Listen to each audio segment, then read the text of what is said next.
Celui-là, c'est pour Andriy.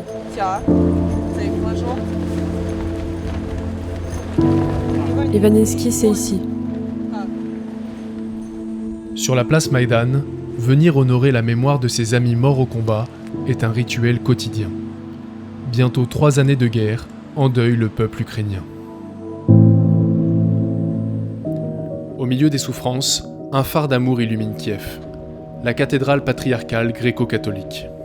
Dans ses cuisines, Tania et Lily s'appliquent à préparer 200 repas. Tous seront distribués à Irpin aux Ukrainiens victimes de la guerre. J'aime me sentir utile.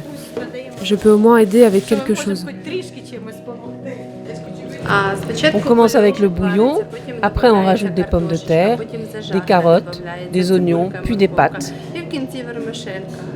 Originaire de Kherson, Tania a dû quitter son village pris par les Russes.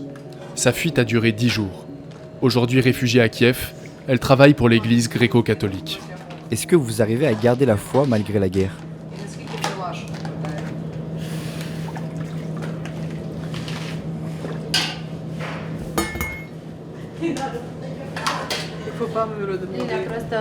Il ne faut pas lui poser de telles questions. C'est douloureux pour elle. Elle est déplacée d'Oleshki. C'est une question qui lui pèse beaucoup. C'est très dur pour nous. Non, désolé, c'est trop dur. Le père Oleg Panchiniak est un acteur essentiel de cette chaîne de solidarité. Dans la camionnette de la fondation Mudra Sprava, la Juste Cause, il porte assistance chaque jour aux Ukrainiens en détresse dans les banlieues de Kiev. Que Dieu nous bénisse. Gloire à Jésus-Christ. Il met en acte la parole du Christ. C'est très important pour moi de sortir de mon église. Je vais à la rencontre des plus pauvres. Tu les aides, tu les écoutes et ils t'embrassent. Ils te disent merci. Ils te disent merci. Et ce merci résonne dans toute ton âme. Située à 30 km au nord-ouest de Kiev, Irpin est une ville martyre.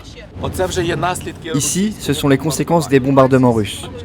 Certaines maisons ont déjà été reconstruites. Mais avant, c'était un vrai cauchemar. Son pont, aujourd'hui reconstruit, est un symbole de la résistance ukrainienne. C'est ici que l'avancée russe a été stoppée en mars 2022. Là, il y avait des Russes. Le curé d'Irpin nous a dit que les Russes organisaient des tueries de masse. Ils lâchaient les gens dans les rues. Ils tentaient de fuir, puis les abattaient dans leur fuite.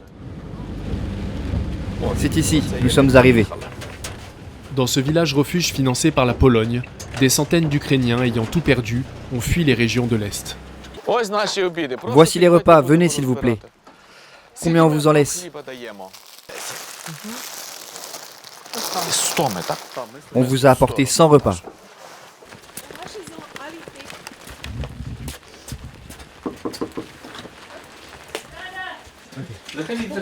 Sergueï et Lydia, originaires de la région de Donetsk, sont arrivés il y a 6 mois. Un obus russe a fait basculer leur existence. Je suis allé chercher de l'eau au puits et elle est restée à la maison. Malheureusement, un obus est tombé sur la maison, juste à côté d'elle. Il lui a coupé sa jambe et sa main. On a réussi à lui sauver sa main, mais elle a été blessée très lourdement. J'ai déjà subi 4 opérations et j'en attends une 5e pour tenter de récupérer de la mobilité. Tout a été détruit. Est-ce que la ville existe encore ? Non, ce n'est plus qu'un nom sur la carte. C'est comme Marinka. Oui, je connais Marienka. J'ai un ami là-bas.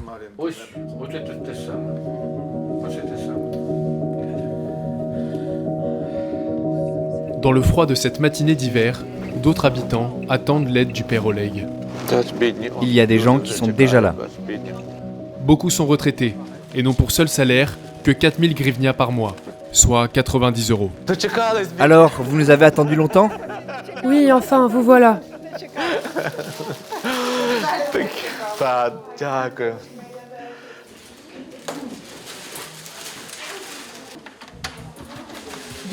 Je sais qu'il fait froid et qu'il pleut, mais entrez 3 par 3.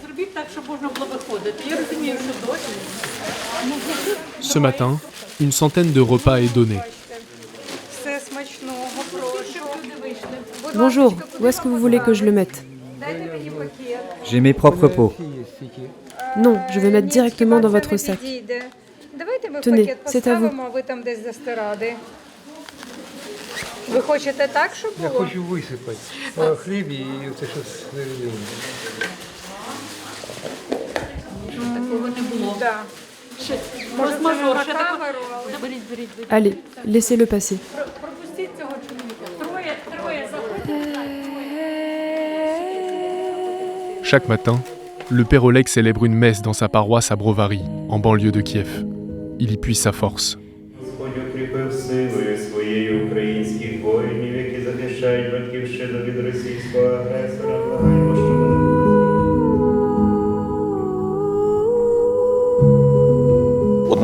J'ai en souvenir le témoignage d'une mère qui avait perdu son fils au combat face aux Russes. Elle disait « Je te pardonne, Poutine ».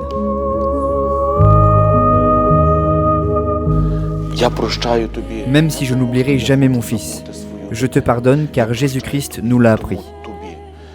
Je vous avoue que j'ai eu du mal à imaginer qu'une mère en deuil puisse prononcer ces mots. Mais en fait, ce pardon est une preuve d'une foi profonde et vivante.